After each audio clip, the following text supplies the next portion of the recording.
इस ऑपरेशन के दौरान हमारे मेड इन इंडिया हथियारों की प्रामाणिकता सिद्ध हुई। आज दुनिया देख रही है 21वीं सदी के वॉरफेयर में made in India defence equipments, इसका समय आ चुका है।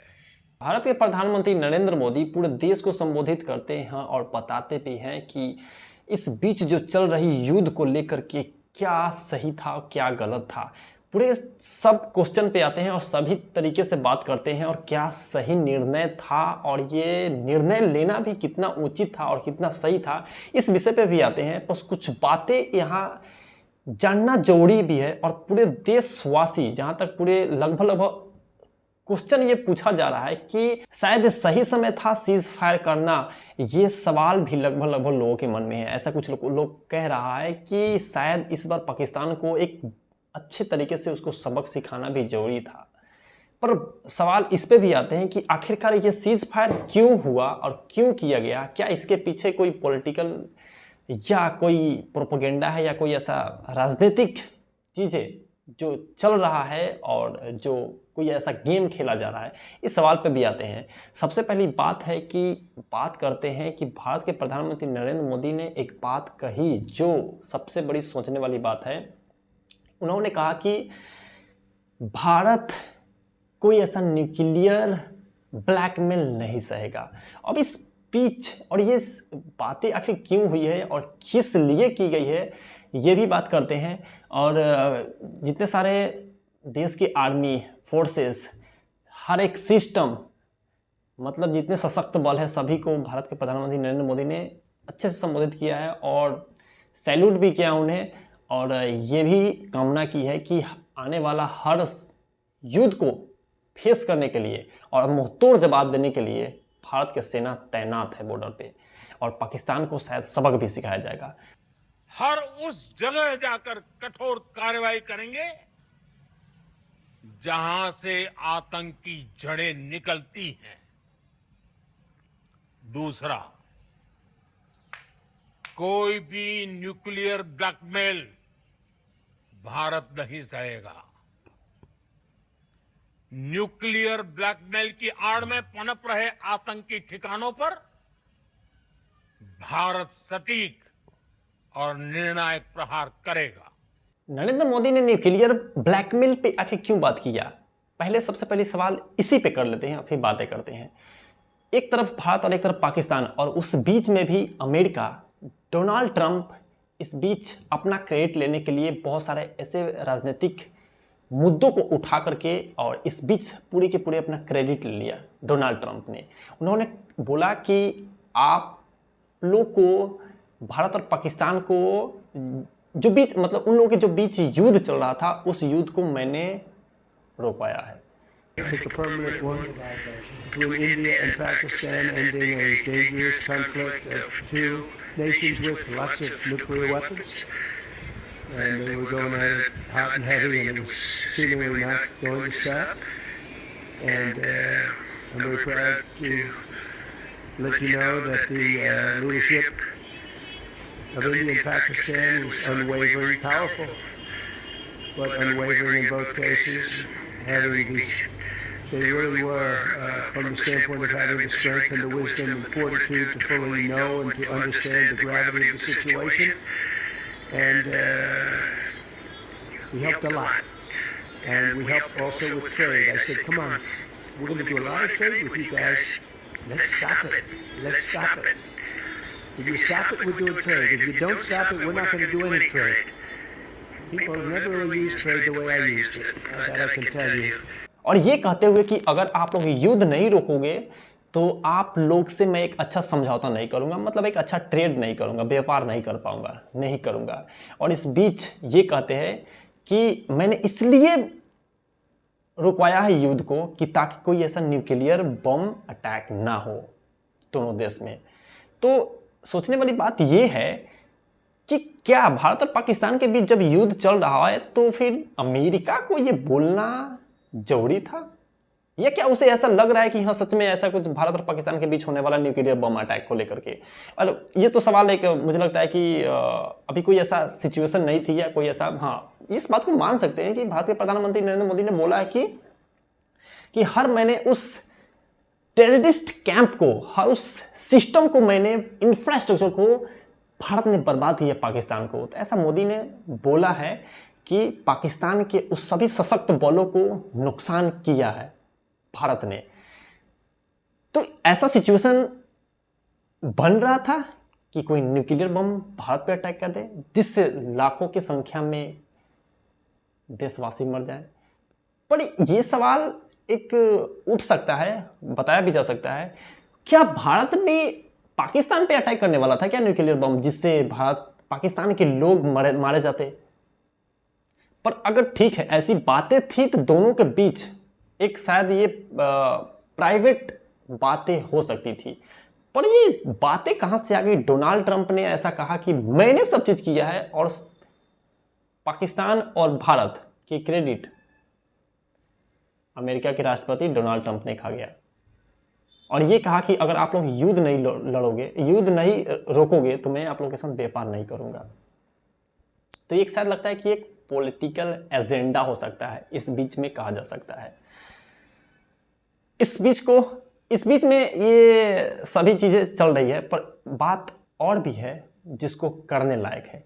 वो एक दिन पाकिस्तान को ही समाप्त कर देगा। पाकिस्तान को अगर बचना है तो उसे अपने टेरर इंफ्रास्ट्रक्चर का सफाया करना ही होगा। इसके अलावा शांति का कोई रास्ता नहीं है। भारत का मत एकदम स्पष्ट है। टेरर और टॉक एक साथ नहीं हो सकते। टेरर और ट्रेड एक साथ नहीं चल सकते और पानी और खून भी एक साथ नहीं बह सकता। 12 मई को भारत के प्रधानमंत्री नरेंद्र मोदी ने इस बात को आक्रोश में आकर के बोला है कि एक साथ खून और पानी नहीं बह सकता। इस बीच में आखिर इस लाइन का मतलब क्या है, इसको भी समझते हैं। खून और पानी एक साथ नहीं बह सकता है मतलब क्या? अगर पाकिस्तान भारत के सेना को मारती है या भारत के जनता को मारती है तो खून बहेगा, तो भारत वो स्टेप लेगा जो पाकिस्तान के लिए एक शायद दर्दनाक साबित हो सकता है, जैसे कि पानी को रोक देना। जो पानी पाकिस्तान के लिए बहकर जाती है नदी से, तो भारत का यही कहना है कि एक साथ खून और पानी नहीं बह सकता। अगर तुम खून बहाओगे तो मैं तुम्हारा पानी रोक दूंगा, जिससे तुम प्यास से बिलट जाओगे, मतलब मर जाओगे। इस बात का ये है। और बातें आ जाते हैं टेरर और टॉक, ये एक साथ नहीं हो सकता। कहना है उनका कि टेरर और टॉक एक साथ नहीं हो सकता है। टेररिस्ट को खत्म करो तभी ट्रेड होगा, व्यापार किया जाएगा। ये एक सरकार की तरफ से समझो तो पूरे आवेश में काफ़ी गुस्से में दिख रहे थे और उन्होंने बताया है कि टेरर और ट्रेड एक साथ नहीं हो सकता है। अगर पूरे देश को एक व्यापारी बनाना है, मतलब कि एक अच्छा रिलेशन बिल्ड करना है, तो टेररिज्म को ख़त्म करना पड़ेगा, या वो तो पाकिस्तान हो या कोई कंट्री हो। ज़्यादातर इस बीच पाकिस्तान को ही टारगेट किया गया है और टारगेट कर पाकिस्तान को ये कहा गया कि अगर टेररिज्म रहा, टेररिस्ट अगर ऐसा बिल्ड करोगे, ट्रेनिंग करोगे, तो तुम्हारे साथ कोई ट्रेड नहीं करेगा, या कोई भी कंट्री हो। तुम्हें इस बात की सबक सीखना होगा और सिखाया जाएगा तुम्हें। तो ये एक सबसे बड़ी एजेंडा थी जिस बात को अब मतलब कह लो, मान लो। और ये क्योंकि एक पॉलिटिकल इशू है जो मानना पड़ेगा। दूसरी बात है कि टेरर और टॉक एक साथ नहीं हो सकता है। अगर टेरर है, टेररिस्ट है जिस कंट्री में, तो बातें नहीं की जाएगी। टेररिस्ट को ज़्यादा उनका टारगेट था, मोदी का टारगेट था कि टेररिस्ट को ख़त्म करना, तो उनका मेन टारगेट सिर्फ इसी बेस पे किया गया है कि अगर देश में टेररिस्ट है तो उसको ख़त्म करना है, वो जैसे भी ख़त्म किया जाए उसे ख़त्म करना है। अगर तुम टेररिस्ट को ज़्यादा बढ़ावा दोगे तो भारत सरकार ये स्टेप लेगी टेररिस्ट को ख़त्म करने के लिए, क्योंकि पाकिस्तान बहुत बार हरकतें किया है भारत में घुस करके, कभी पुलवामा अटैक तक, कभी पहलगाम अटैक, और न जाने कितने सारे अटैक अभी तक पाकिस्तान कर चुका है टेररिस्ट के लिए, टेररिस्ट को लेकर के, और टेररिस्ट के द्वारा ही कराता है वो। तो ये भी सोचने वाली बात है, सरकार इस बेस पे बात कर रही है कि भारत उसको सपोर्ट करेगा जो टेररिस्ट को बढ़ावा नहीं देता है। पाकिस्तान सबसे बड़ा वो कंट्री है जो टेररिस्ट को बिल्ड करता है, ट्रेनिंग करता है और बढ़ावा देता है, तो ये समझने वाली बात है। और एक और बड़ी बात है कि अगर भारत सरकार पाकिस्तान में टेररिस्ट सबसे ज़्यादा बनाया जा रहा है, अगर उसे बिल्ड किया जा रहा है, ट्रेनिंग दिया जा रहा है, तो भारत सरकार उसे ख़त्म करेगी। क्योंकि कहा भारत सरकार ने यहाँ तक बोला है, मोदी ने यहाँ तक भी बोला है उन्होंने कि अगर टेररिस्ट को नहीं ख़त्म किया गया तो ये सीज़ फायर तक ही नहीं, सीज़ फायर अभी तक तो विराम है, मतलब कि ये युद्ध आगा हो सकता है, बढ़ सकता है। तो एक और बड़ी बात है कि भारत सरकार ने, मोदी ने सिर्फ एक ही चीज़ को टारगेट किया है, जो टेररिस्ट है, टेररिस्ट को लेकर के सबसे ज़्यादा टारगेट किया है।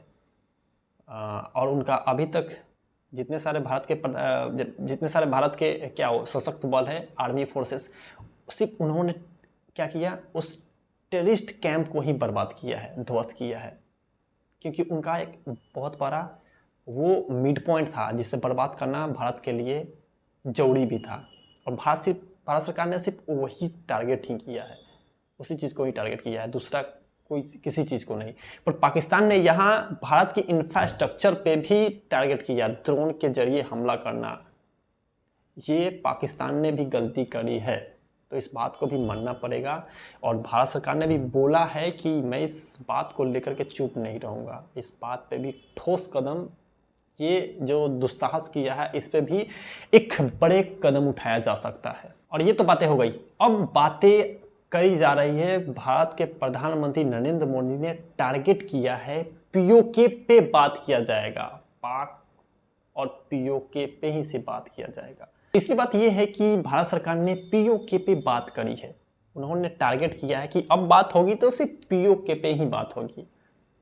शायद सीज फायर के बाद अगर कोई ऐसा पाकिस्तान चाल चलता है तो अगर सरकार बात करेगी तो पीओके को लेकर के, क्योंकि शायद हो सकता है अगर इस बार मेन टारगेट हो पीओके को हासिल करना, ये भी हो सकता है, क्योंकि उन्होंने इस बात को साफ साफ बोला है। इन सभी बातों को एक अलग साइड रखते हैं और बात करते हैं कि क्रेडिट कर कुछ कोई और रहा है और क्रेडिट कोई और कमा रहा है। समझौता भारत और पाकिस्तान के बीच हो रहा है, क्रेडिट कौन ले रहा है, तो अमेरिका के राष्ट्रपति डोनाल्ड ट्रंप। भैया इनको आदत है हर चीज़ में वो टांग अड़ाने का, अपना क्रेडिट लेना है। और एक चीज़ देखा जाए, एक बात करी जाए, तो क्या भारत और पाकिस्तान के पीछे ये सीज फायर इसलिए किया गया है कि अमेरिका के राष्ट्रपति डोनाल्ड ट्रंप ने ये धमकी दिया दोनों को, एक तरह से इसे समझौता करो या धमकी समझो, भारत और पाकिस्तान को ऐसा बताया, कहा है कि अगर आप लोग युद्ध नहीं रोकोगे तो आप लोग के साथ व्यापारी बिल्कुल से बंद कर दी जाएगी। क्योंकि भारत और अमेरिका का एक अच्छा कन्वर्सेशन है, जो ट्रेडिंग के मामले में ट्रेड किया जाता है, व्यापारी के मामले में एक अच्छा खासा एक्सपोर्ट एंड इंपोर्ट है, व्यवहार बनाई गई है। तो ये भी चीज़ देखना है। तो शायद सवाल भी भारत के जनता के मन में है, भारत के लोगों के मन में है कि आखिरकार ये ऐसा मौका क्यों जाने दिया गया, क्यों ये सही मौका था पाकिस्तान को एक अच्छा सबक सिखाने का, उससे मुंह तोड़ जवाब देने का और उसे पूरे तरीके से तोड़ देना। शायद पीछे हटना ये बुद्धिमानी नहीं था भारत सरकार के लिए, ये एक एजेंडा हो सकता है, पॉलिटिकली एजेंडा हो सकता है। कितना सही था कितना गलत था इस विषय पे आप लोग चर्चा करो, और सही था या गलत था कमेंट करो, और वीडियो अच्छा लगा हो तो लाइक करो, सब्सक्राइब करो।